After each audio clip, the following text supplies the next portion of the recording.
Shalom, and you're now locked in here at Israelite Talk TV, where you get nothing but the raw and the real whenever I'm in front of the camera. So make sure y'all show the page some love, like, subscribe, and share. Shalom and greetings, and welcome back to another episode here at Israelite Talk TV, where you get nothing but the 100 whenever I'm in front of this camera.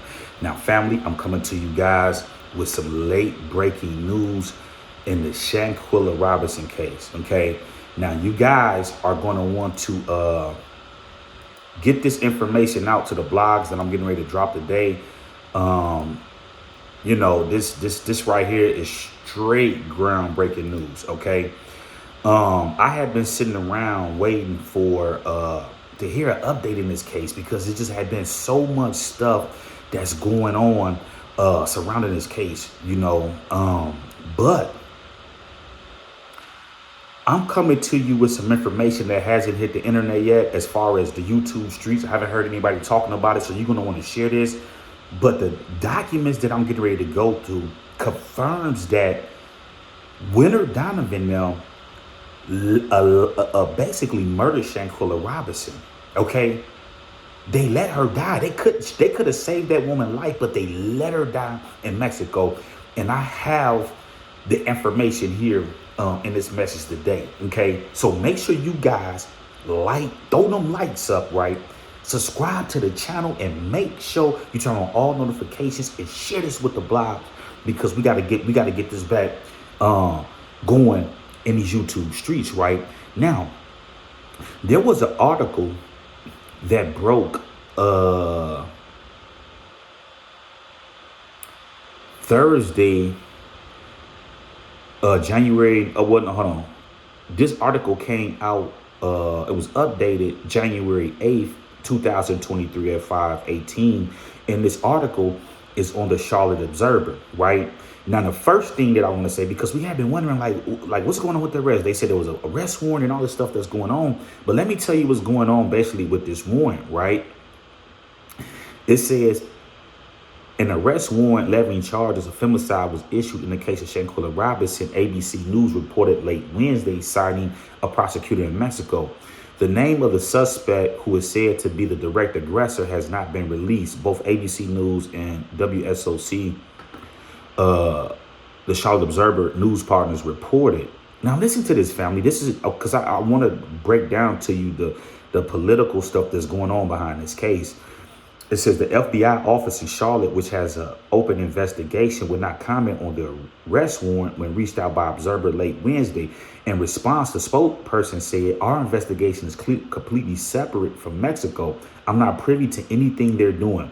So what we got to understand is that there are two different investigations going on. One here in the United States with the FBI office in Charlotte, and also one in Mexico. And those two investigations are separate. So what I want you guys to understand is basically this case is going to be a political case, right? Where, remember when Brittany Greer got locked up over there in Russia, and they did a swap her for these criminals and stuff like that.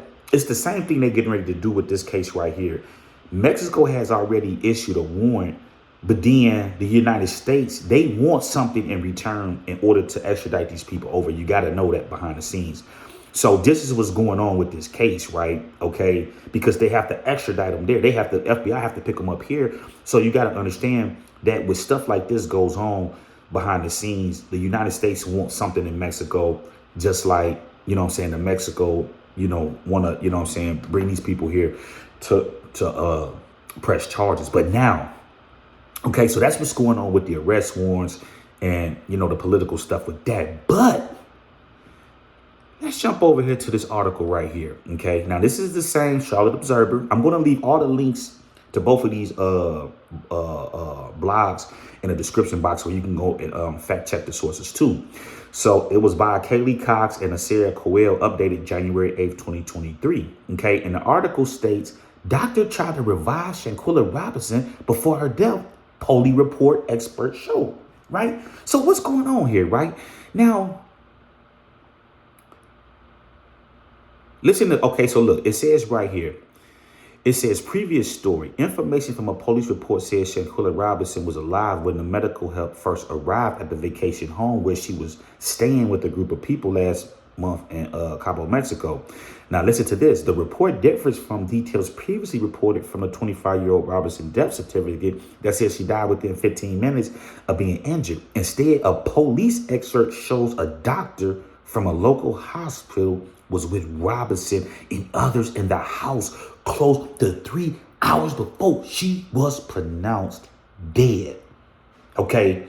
Now, this is coming from the police report in Mexico. There was a doctor in that house with Shanquella Robinson for 3 hours before she died. Now, listen to what happened. Oh, my goodness, it gets crazy. Now, it says, listen. It says the Charlotte Observer obtained excerpts from a police report earlier this week that had not yet been publicly released. The information was provided to the Observer by a Gerardo Zuniga, if I'm saying his name correct, right? An investigating reporter who works in the Los Cabos for Metro Mix. And details were first reported by Metro MX on Monday. Robinson is a Charlotte native who traveled to Cabo on October 28 and died a day later. Now listen to this right here, family, okay? It says, notably, the police information reported by and provided by Metro Mix does not mention obvious signs of Robinson's physical injury, which family members have said existed on her body prior to her burial. Grave injuries to her back and neck were determined to be the cause of the death after an autopsy by officials in Mexico. The police report says she also suffered cardiac arrest. Okay, so basically, as I'm getting ready to break down to you, yes, she had those injuries, but what ultimately caused her death was that she went into cardiac arrest because they did not send her to the hospital. Oh my goodness, family, listen to this. It says, listen to this, family. Listen to this. The information from the police report shows, right, at 2:13 p.m. on October 29, medical help was summoned to Villa Linda 32, a property run by the company Cabo's Villa, located in San Jose del Cabo. Now, I told y'all, she was murdered the next day. That fight took place Saturday morning because the mother said she talked to her Friday night. So we know it didn't happen Friday night. It happened Saturday morning, as I told y'all. Okay. And the report is showing that they called for medical help. So when the friends came out and said that the doctors was there, to the nurse and all of this stuff was there, that was accurate. But what they didn't tell you was this, right? Now check this out, right? Check this out. This is groundbreaking. Make sure y'all hitting them likes, subscribe to the channel, get this to the blogs and busting it wide open. It says around an hour later, Carolina Beatriz or Neelis Gutierrez, if I'm saying that correct, of the American Medical Center, a local hospital, arrived to treat Robinson, according to report expert. House calls to the vacation rental for routine non-emergency medical service are common in tourist hubs in Mexico. Okay. So now what they're saying is they reached out to Gutierrez in the hospital, but they didn't respond to any other requests. Okay. But now listen to this, family. It said it is unclear in the police report expert who called for medical help, but the reporting person is listed as Winter Donovan of Greensboro, right? Donovan is one of the 6 people identified by the family and friends and media source as a person Robinson was traveling with, right? So they say that her phone number's been disconnected and all of these things, right? But now listen to this, right? Because this is where it gets crazy.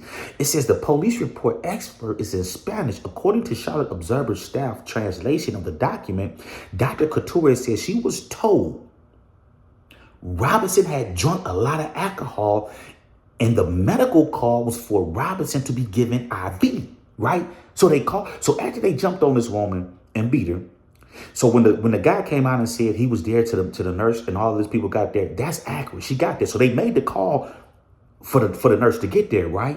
Now listen to this. The police records indicate Couture found a female understood in the report to be Robinson with stable vital signs but dehydrated, unable to communicate verbally, and appearing to be inebriated, if I'm saying that correct. And it just, that word basically means that she was appeared to be drunk or whatever, but she couldn't communicate. Probably because she had been beat, you know what I'm saying, and beat so bad that she couldn't respond. Now listen to this, because this is the turning point right here. The doctor reported that she believed Robinson needed to be transferred to the hospital, but her friends insisted that she be treated in a villa. They killed that woman. The doctor told them she needs to go to the hospital. Instead of them letting this woman go to the hospital and saving this woman's life, they said, no, you treat her right here. Now listen to this. Dr. Couture's attempted an IV but was unsuccessful, according to the report experts. It was unclear what medication was in the IV. The information from the police says the doctor was there for close to an hour when Robinson began to have a seizure. The convulsion from the seizure lasted less than a minute, according to the report. At this point, the patient's friend, named Winter Donovan, called 911 to request an ambulance, according to the observer. Why didn't they just do this the first time and send her off? Man, Winter Donovan, them, man, they bogus, man. Listen what it says. In the meantime, the patient presented with difficulty breathing and a lower pulse, and they gave her rescue breaths. The doctor, along with friends, began administering CPR at 4:49 when Gutierrez detected Robinson had stopped having a pulse. Police arrived and talked to the doctor who was treating Robinson at 5:25 p.m. It's not clear from the information in the police report exactly what time the ambulance arrived from the 911 call, right? It says the reported information indicated paramedics administered a total of 14 rounds of CPR, 5 doses of adrenaline, and 6 discharges without success, unable to revive Robinson. Gutierrez declared her dead at 5:57 p.m. Now, had they just listened to the doctor and allowed this woman to be transferred to the hospital, Shanquella Robinson will still be here today. So Winter Donovan, them, man, they bogus, man. They are bogus. It's all I do is they basically let that woman die instead of letting that woman go to the hospital and be treated, you know. So at the end of the day, family, the proof is in the pudding, man. They killed that woman, man. So we're going to see what's going on in this case. I want y'all to leave y'all comments and tell me, what do y'all think about this? I mean, because why would the friends just leave her there when the doctor said she needed to be transferred to the hospital? Why didn't they just send her to the hospital? Family, I'm going to keep my eyes on this, on any updates as far as them being extradited. But a warrant has been issued. Okay, we don't know who names on this warrant. Do me a favor. Make sure y'all get this out to the blogs, because we need to talk about this, okay? And I'm going to be looking for some commentary here in these YouTube streets coming up. But get this out to them, man. This is bombshell breaking news. It is confirmed through the police report that they let that woman die instead of listening to the doctor and taking her to the hospital, okay? So I love y'all, and I'm signing off here on Israelite Talk TV. Shalom.